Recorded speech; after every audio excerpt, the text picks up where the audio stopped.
Hello दोस्तों, आज इस वीडियो में हम लोग कन्वेंशनल लोकोमोटिव में लगा हुआ 4 ऑक्सिलरी, 2 है MBSI 1, MBSI 2 एंड 2 है MBSL 1 एंड MBSL 2 का काम क्या है, ये कहाँ पे लगा जाता है, ये सारा चीज़ इस वीडियो में डिस्कस करेंगे। तो MBSI 1 and 2 and MBSL 1 and 2 कहाँ पे लगा रहता है? तो MBSI 1 एंड 2 हमारा लगा रहता है HT3 में एंड MBSL 1 एंड 2 हमारा लगाया जाता है HT2 कंपार्टमेंट में। बट ये कन्वेंशनल लोकोमोटिव में नॉन मॉडिफाइड होगा तब ये HT2 एंड HT3 में रहेगा। ठीक है, नॉन मॉडिफाइड होगा तो, बट मॉडिफाइड होगा तब क्या होगा, हमारा MBSI 1 रहेगा हमारा HT1 में एंड MBSI 2 रहेगा हमारा HT3 में। सिमिलरली हमारा मॉडिफाइड लोको होगा तब MBSL 1 रहेगा हमारा HT1 में एंड MBSL 2 रहेगा हमारा HT2 में। ठीक है, तो नॉन मॉडिफाइड होगा तो SI 2 रहेगा HT3 में एंड SL जो MBSL होगा वो HT2 में रहेगा। बट मॉडिफाइड लोको होगा तो ये रहेगा 1 HT1 में एंड MBSI 2 रहेगा HT3 में एंड MBSL 1 रहेगा HT1 में एंड MBSL 2 रहेगा HT2 में। ठीक है, तो ये MBSL एंड MBSI दोनों का काम क्या है? तो इसका काम जानने के पहले हम लोग जानते हैं जो लोकोमोटिव में जो हमारा पावर ट्रैक्शन मोटर में देता है वो कैसे DC बनता है, क्योंकि हम लोग वही चीज़ से AC लेते हैं। तो AC सप्लाई हमारा ट्रांसफार्मर में आता है, तो ट्रांसफार्मर में जो हमारा पावर सप्लाई आया वो AC होता है। तो AC पावर सप्लाई हमारा पहले स्टेप डाउन होके जाता है कहाँ पे ना, RSI में। ये RSI क्या करता है, हमारा जो AC यहाँ पे लिया वो AC को DC बनाता है। ये RSI ब्लॉक को क्या बोलता है ना, सिलिकॉन रेक्टिफायर ब्लॉक बोलता है। ये सिलिकॉन रेक्टिफायर के अंदर क्या होता है, AC DC में कन्वर्ट होता है। ठीक है, उसके आगे एक लगा रहता है ACell। तो ACell ब्लॉक का काम होता है, ये जो DC बना वो DC में कुछ कुछ AC पल्सेस भी रह जाता है। तो वो DC को प्योर DC बनाने के लिए DC को क्या करता है, फिल्टर करता है। फिल्टर करके AC को ऑब्जर्व कर लेता है और आगे प्योर DC सप्लाई देता है। तो इसको क्या करता है, प्योर DC बनाता है ACell, और आगे ये क्या करता है, TM जो ट्रैक्शन मोटर रहेगा उसको देता है DC सप्लाई, क्योंकि हमारा कन्वेंशनल में लगा हुआ DC सीरीज मोटर है। तो ट्रांसफार्मर में AC सप्लाई ये स्टेप डाउन करके RSI ब्लॉक में गया, इससे क्या हुआ, AC टू DC कन्वर्ट हुआ। कन्वर्ट होने से ये प्योर DC हुआ ACell ब्लॉक में एंड प्योर DC हमारा ट्रैक्शन मोटर को मिला। तो हमारा ट्रैक्शन मोटर के आगे जो RSI block and ACell block है, तो ये क्या करेगा, जब AC टू DC बनेगा तब ये गर्म होगा।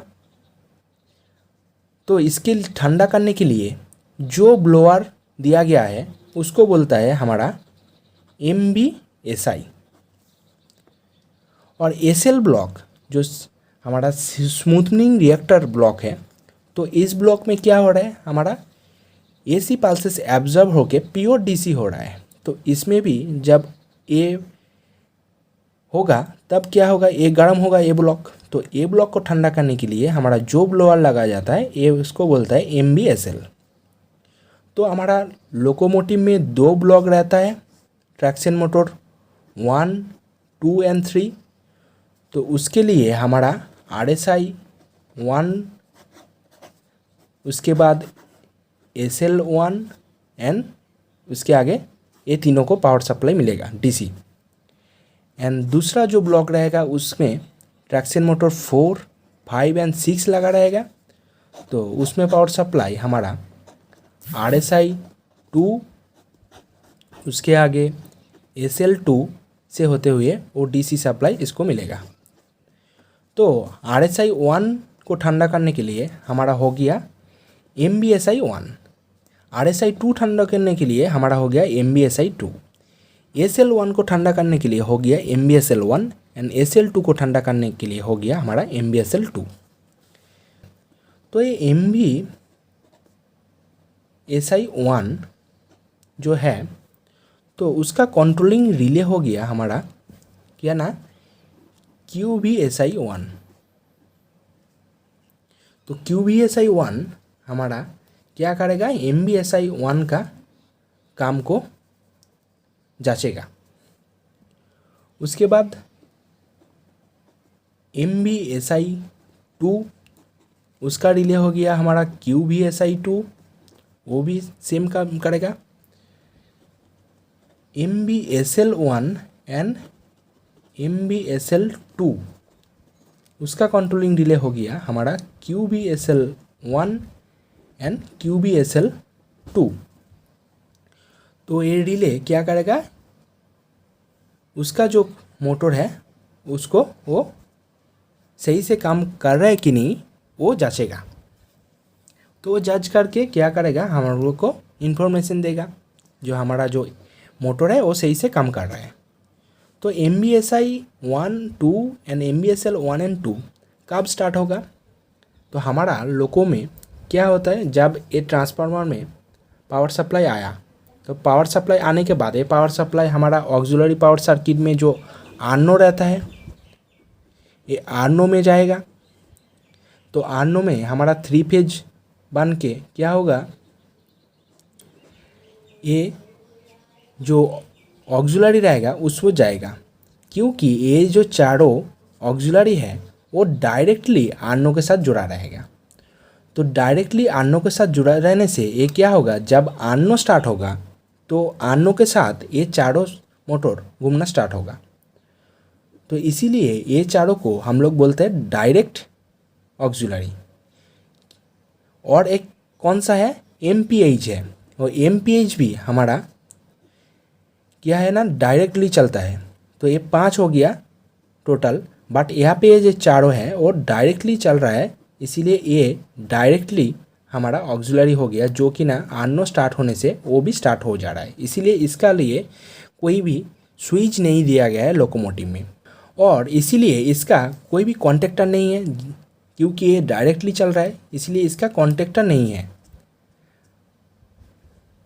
बट इसका आइसोलेशन स्विच दिया गया है लोकोमोटिव में, जो क्या है ना HBSI 1, HBSI 2, HBSL1 and HBSL2, जिससे हम लोग इसका रिले ख़राब होने से और इसका मोटर ख़राब होने से उसके अकॉर्डिंग हम लोग उसको आइसोलेट कर सकते हैं। तो इस वीडियो में हम लोग जाना MBSI 1 and 2 and MBSL 1 and 2 का काम क्या है, कहाँ पे रहता है और किस तरह से वो RSI block and SL block को ठंडा करता है। तो इस वीडियो को आप लोग को अच्छा लगा, कुछ सीखने को मिला, तो वीडियो को लाइक करना, चैनल को सब्सक्राइब करना। मिलते हैं नेक्स्ट कोई वीडियो में नेक्स्ट कोई टॉपिक के साथ।